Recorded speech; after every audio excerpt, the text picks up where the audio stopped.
Good day, podcast community and local community. This is a special day. We're in our local podcast studio, Ridley Commercial Cleaning. Now, you probably see a connection with the guest, who is Jim Raps with Ridley Commercial Cleaning. He's downstairs, I'm upstairs, so we're using technology at its best, and it's local businesses. So a lot of times you're on the Kennesaw happenings, but if you look up in this little corner here, you'll see local business. So Jim, tell our viewers, the ones that don't know you, who you are, what you do, and who you serve. Well, I am Jim Rapson. I own Ridley Commercial Cleaning with my daughter Melissa, and we serve the local community and all further points as well. So, if there's a commercial space that needs a professional cleaning service, we're all over it. That's what we do. Yes, and you've done it a few years, Yeah. so I would say, I don't. People say I don't want to be called an expert, but when you have almost 50 years in this industry, how has that industry changed in the last 10? Have you seen Wow. any evolution? Yeah. Absolutely. So I started doing this part time in 1976 back in New Jersey, when my dad had a small restaurant, and the gentleman named Bruce, I remember Bruce very well, stopped showing up. And so my dad uh, ordered me to clean the floors and wax the floors back when there weren't really acrylic finishes, and we used paste wax and all that. And it was fun. So I started out in the industry really doing the small local mom and pop business, pizza Hmm. shops, bicycle shops, bakeries, auto parts stores, people that you knew, people that probably came into my dad's place for coffee and eggs or whatever. And Hmm.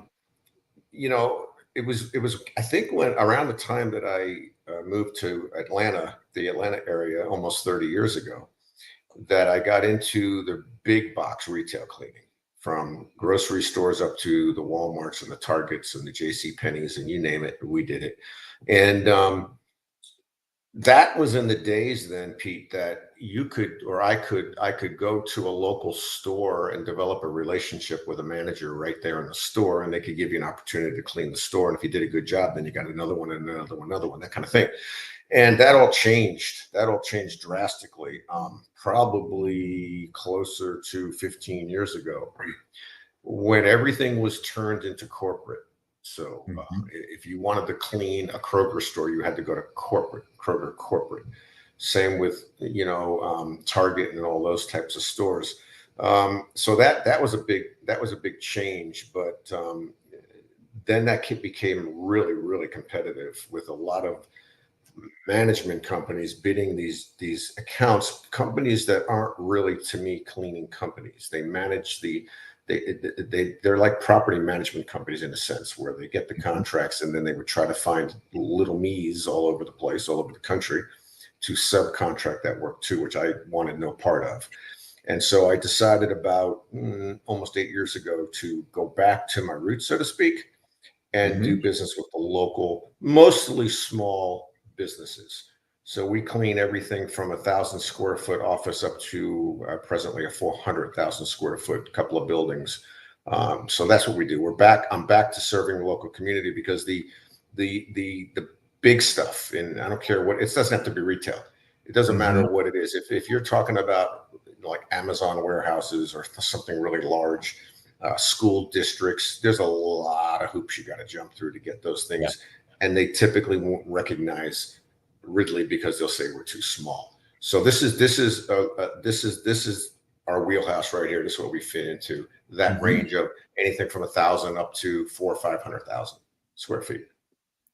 That's it's a good niche and it's a good size, because I do agree with you when the landscape changed out there, and all the buying power became more centralized for a lot Yeah. of businesses. And when you centralize things, it's like people give our government a hard time, which they rightfully so, when bigger is not best, because when you have layers and layers and layers of bureaucracy, or business, you can't get to the person that can make decisions. We've talked about it on previous podcasts. You have a philosophy, which I want our viewers, if this is the first time that they've met you, what is your communication style like versus what a lot of people are seeing? Could you share that with our viewers? Yeah, I think Pete these days, and I think folks in our age group will appreciate this. I mean, the service industry, I mean, it's never perfect, but it used to be where, you got your phone calls returned, or people answered phones, or, Mhm. people did what they say they're going to do. That's really it, doing what you say you're going to do. So if somebody reaches out to Ridley, whether it's on our website or texting, calling, leaving a message if they don't get us, we're going to be all over that. And unless there's Mhm. something major going on, like we're walking an account, or I'm in a plane or something, we're going to answer that within the hour. And most times we're going to answer it like within minutes, Mhm. because that's important to me. I think I've told you before, I've won contracts simply because I showed up Mhm. and I got the proposal to them when I said I would. So I went on one yesterday, and within 2 hours, I was able to do it. Within 2 hours, I had the proposal to their email. So it's that kind of responsiveness. And I also, um, at Ridley, I preach this all the time, and it's from the office perspective. Customer service is crucial. So Mhm. what do I mean by that? So we have people all over the place that are cleaning 24/7. We Mhm. cannot control everything that they do as much as we would like to. And if companies tell you they can, they're lying. You can't tell if for sure if somebody's going to miss a desk as far as cleaning it, or miss a trash can, or whatever it is. But what we can control is the customer service that goes out of this office. Right. So if somebody is calling us, a customer is calling us, we're going to respond really quickly. Or Mhm. we're going to be there, we're going to call them, or we're going to respond in whatever way is appropriate. So that's what we can control. You control what you can control, because there's things that you just can't. That's I like that how you describe that, and I want our viewers to really kind of understand when people say, put the perfect scenario up on the table. Nobody's perfect, but it's how you recover when something does happen, calling them back, getting not a voicemail tree, but being able to actually talk to a person. And because, in business, being able to be heard is a big deal.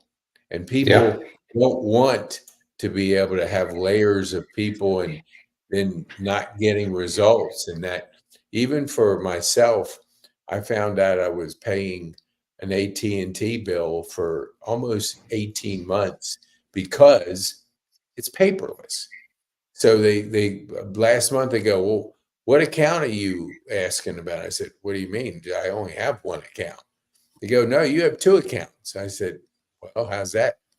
I said, what's the other account? I gave them my address, and then they gave me an old address.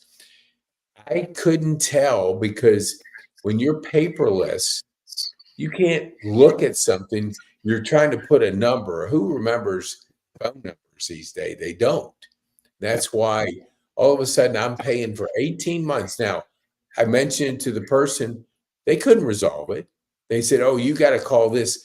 So now I'm in a mess of trying to get it straight because one, they take our seniors and they throw us into this paperless billing system, which is not easy to do because seniors don't generally like online stuff. We want to see stuff.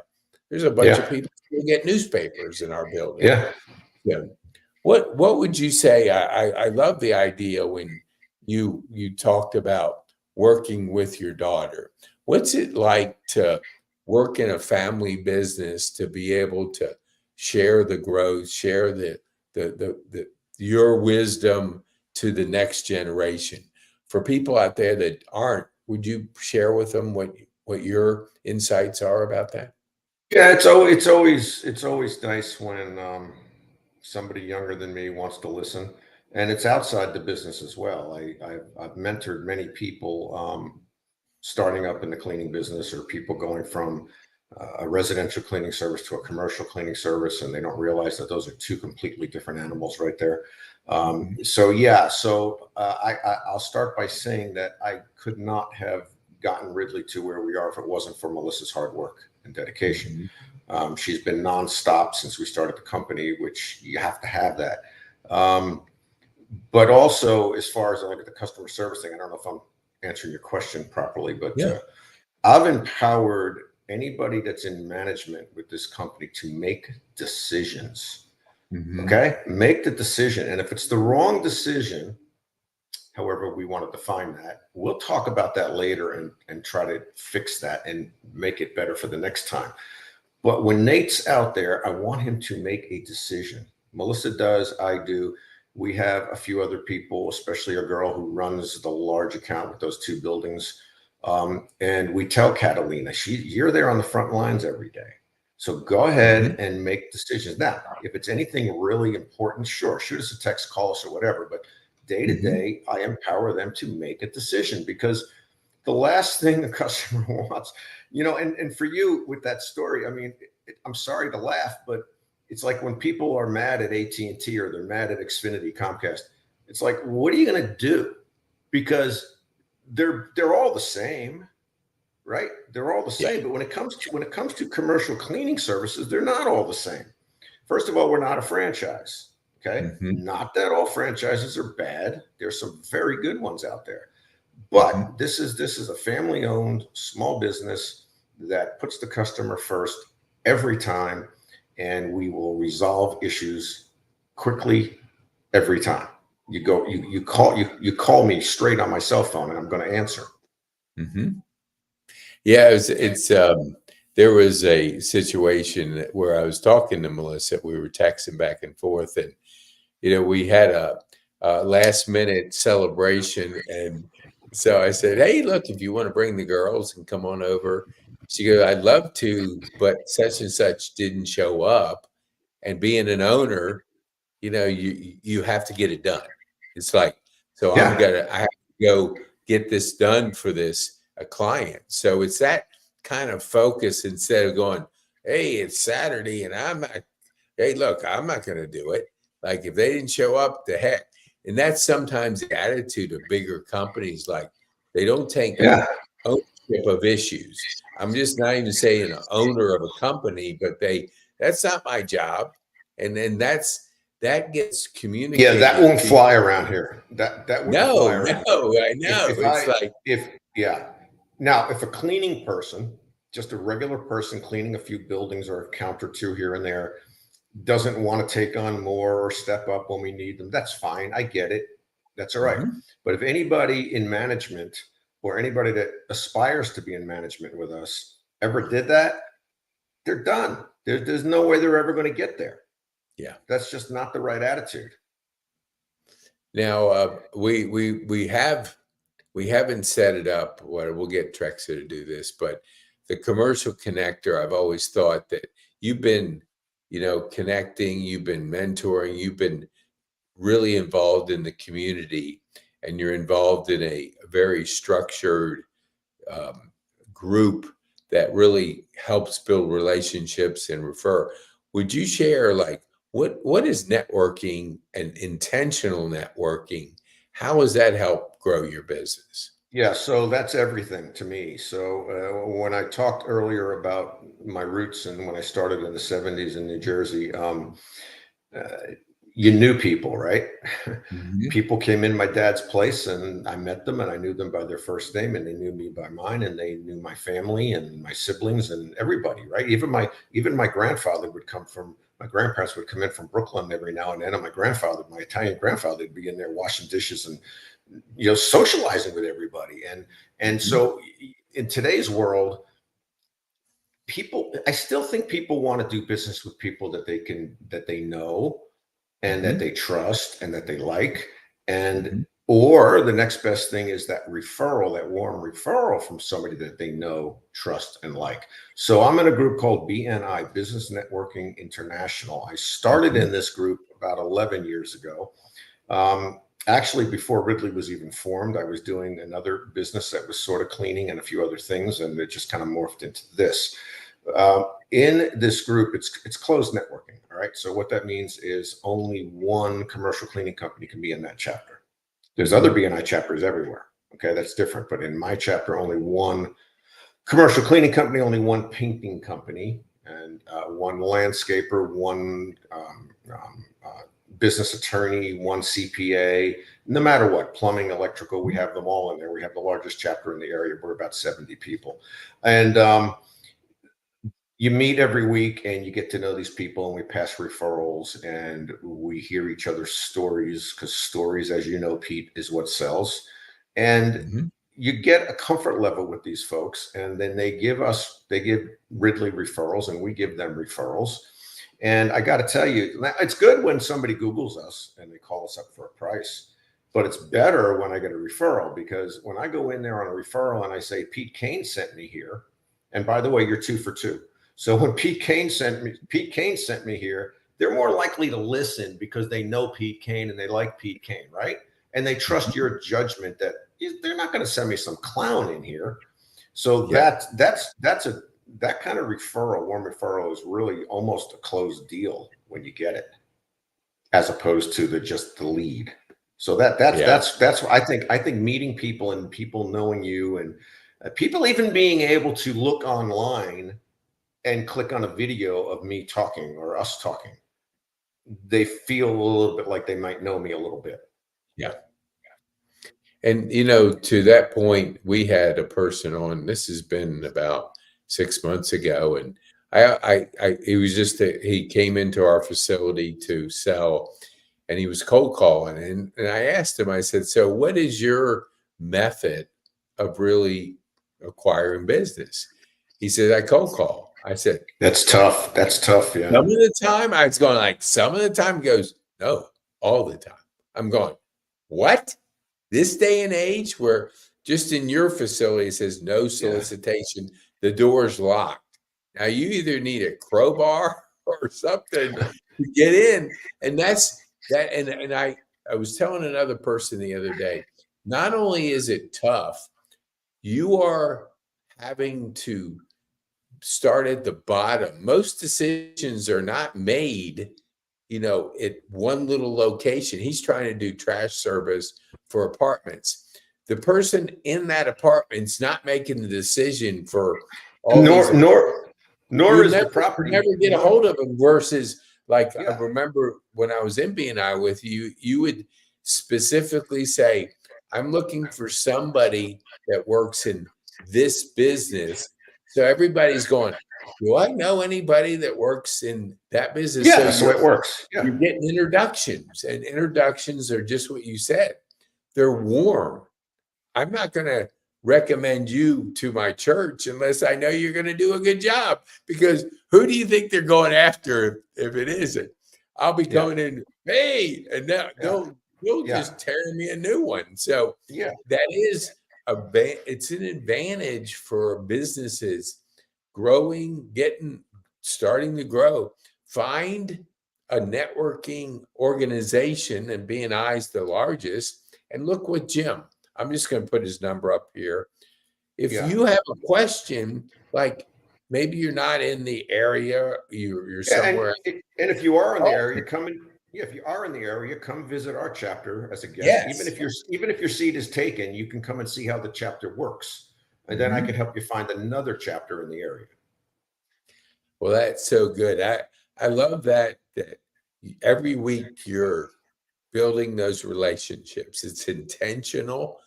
You get up early, you're down there in Smyrna, and here we're in Kennesaw, but you see such value that you'll get in your truck and be down there early, because it is important to the growth of your business. And I'll even say, if you didn't even say the growth, relationships in general.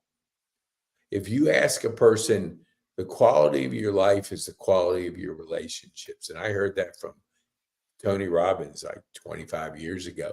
Think about 70 plus relationships that you can potentially have. But then you look, really, really, Pete, it goes deeper than that because those Mhm. 70 people have probably 200 to 300 connections each. Yep. And it's just exponentially just goes and goes and goes. So talking about me going from Kennesaw to Smyrna, that's nothing. We got people coming from Canton in the chapter. Mhm. The two furthest probably is AJ comes from Buford. Wow. All right. And Craig comes from Carrollton.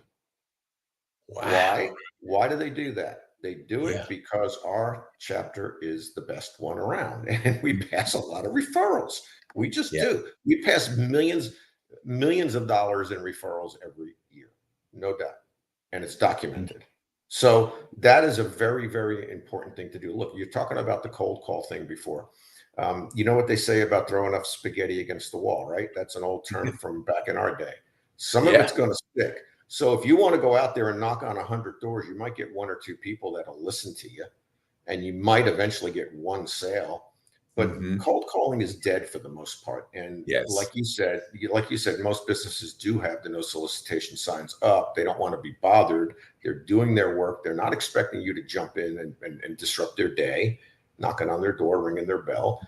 You got to do other things. I would say you're the one who told me this several years ago. Getting that online presence is key, and networking. And BNI is not the only one. I mean, they're the open networking groups like the Chamber of Commerce and Marietta Business Association, KBA.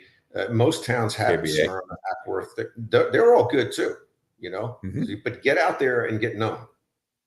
Yeah. Yep. That is so true. I love it because when your heating and air goes out on a Friday night, you don't want to be searching around online for somebody to come bail you out. You Yeah. want a relationship. You I want to be call able to Ernest call at, him. yeah. Yeah, it's, hey Ernest Ernest, at, he's known you for years. You don't think yeah. he's gonna take care of his friend Jim. Yeah.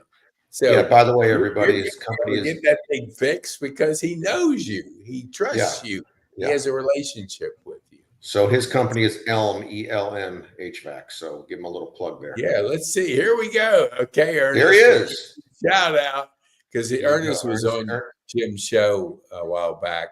So it's just important Yep. to have good quality relationships, know who does different things in your business, because we actually have one of our podcasts called The Commercial. And Jim, if you don't know of somebody or you need somebody, call Jim. I mean, because he knows a lot of people in this city. Yeah, I'll connect you. Yeah, sure. Yeah, I mean, you'll make sure that there are very few. You might want to take that off the screen. There you go. They're going to think I'm Ernest. There are very few, let's say, trades or people doing different things that I don't know of. And the other neat thing about our chapter, and this happens every once in a while, you'll see a group email go out to 70 people or whatever the number is that says, hey, we really need a concrete guy. Does anybody know one? Because we don't have a concrete guy in our chapter. And then somebody in that group is going to reply and go, yeah, I got it. Call Bill and then we get that name. So I can pretty much fill any need that you guys have. And it's better than just calling a stranger. Totally. So before we end, Jim's going to close this, but if you want to be a guest on Jim's podcast, reach out. Look, we have a very unique community of people that help each other. We podcast, we do educate people, and we're able to connect people in a unique way. So if you'd like to be a guest on the podcast, just reach out. And then the other thing is, really, if you want to see what is offered and what is available, go to podcasterpkane.com.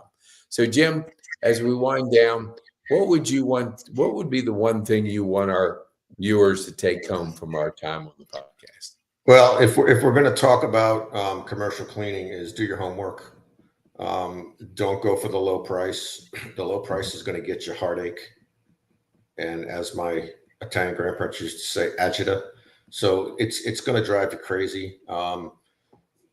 Yes, price is important. I'm not going to say it's not. Everybody has a budget, but get somebody who has been doing this for a while. and that, check their Google ratings and just check a couple of references as well, and make sure that you're, really vetting that company properly. And I'll also say that if you do have a small business or whatever that you want to promote, do call Pete and get podcasterpete.com and be a guest on one of his podcasts or this one, and let's get you known as well. Very good. I like that. It's said better than I could even share it. So thank you on that. I know Larry Hauser's coming on next for the Baseball Guys podcast, and I want our viewers to take this concept home. If you're a baseball person, that would be a podcast, because they talk all about baseball. But what Jim was able to do, Larry has now launched his entertainment business, not only comedy, he's doing singing, he's doing a lot of things to entertain our seniors. Well, he was the person that handled the church because he just stepped up. They needed somebody. Jim was we were able to remove Larry from that role. He's now entertaining, having fun, and we let a professional do it.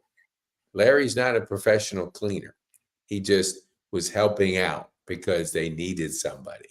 So if you're like doing your own place and you're like, I hate doing this, get a professional in there. Get somebody that does it for a living, rather than just somebody that just wants to step in and doing it because they feel obligated to do it. And that's Grace Church right at Town Center Mall, right there. Yeah. So, yes. And if you're, and on that note, Pete, when you're in business, you should focus your efforts on what you do best. Yes. So here's an example. About 5 years ago, I finally said, I'm not cutting my lawn anymore. And I hired the Lopez brothers to do it, who are excellent. And they're also in our BNI chapter. And it frees up my time to do things that I do best. Yes. Even if I want to just sit there and watch a ball game and do nothing, right? I have a professional doing it, and it looks a lot better than when I ever did it. I love it. I'm going to say we really must have been thinking alike, because the buyback, just got his copy of Buy Back Your Time. That's what Jim was just talking about. You gotta buy back your time. Yes, you could cut the grass. Anybody, but let somebody professional do it, and then you take I like that book. You take that time and do higher things, like spend more time with your top clients, do more things to add value to the part of the business that's going to grow, versus falling into the trap of doing everything and not having the time to really focus on the higher activities within your business. So if this is something, you have to be you can't take advantage of this if you are not in our community. But for our podcasters, if you're interested in this, get a hold of us, and I'll show you how we can implement this strategy in your business and help you to grow more effectively, more strategically. Thank you, Jim. We appreciate your time. Any closing remarks as we finish up? No, I think that's it, Pete. I appreciate it. I think I pretty much answered that. Okay. Thank you so much. We appreciate it. And please share this episode with people you think could use commercial cleaning in the area. Even like Jim said, get a second opinion, get a second quote. Know others that are out there. So then when something happens, you're not scrambling to find somebody. You know what else is out there that you can compare to what you're currently doing. So thank you, Jim. We appreciate you. All righty.